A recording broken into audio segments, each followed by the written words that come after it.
As a child, Carrie Nero spent playtime tending to sick dolls and dreaming of a future as a soldier. She admired their crisp uniforms and proud posture. She was an African-American girl growing up in segregated St. Pete before women's lib. Some people told her she couldn't do everything she wanted. Others tried to close the doors on her. She hardly seemed to notice. She made all her dreams come true and then some. On May 5, 2002, Carrie became the first African-American nurse to achieve the rank of Brigadier General in the U.S. Army Reserves. She was chief nurse of the 3rd Medical Command, the Desert Medics, responsible for combat troops.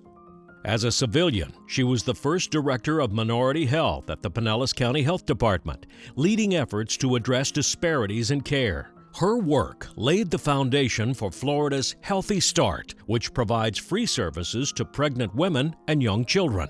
During her time at the health department, she noticed the disparities. For example, only Black and indigent mothers were being tested for cocaine, and only Black infants were being tested for sickle cell disease, even though all children are potentially at risk for both. Together with USF anthropology professor Curtis Winker, she conducted a study of sickle cell disease in Pinellas County and then used those data to advocate for standardized testing for all infants. At home, Carrie and her husband Joe were raising 2 sons, Joe Jr. and Orgelan, and devoting countless volunteer hours to the nonprofit they co-founded in 1979, the Florida Parent-Child Center.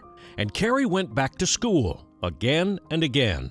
At 17, she had graduated from Gibbs High School's practical nursing program and went to work at then-segregated Morton Plant Hospital. African American patients were crowded into the hospital's basement, and very few staff were allocated to work with them.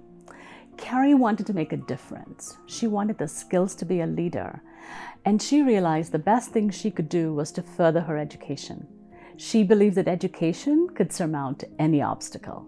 After being tapped as one of 3 nurses to integrate Mound Park Hospital, now Bayfront Health St. Petersburg, she enrolled at what was then St. Petersburg Junior College and earned an associate degree, becoming a registered nurse.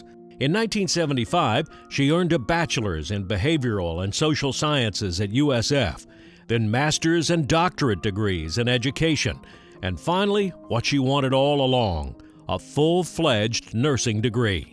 She joined the Army Reserves in 1975 and took advantage of every educational opportunity it had to offer too, including moving to Pennsylvania for a year to attend War College. Throughout her career, she was often the only woman or the only African American in the room, which can be lonely and intimidating. Well, she was neither. She encountered instructors who tried to ensure she'd fail, and she didn't.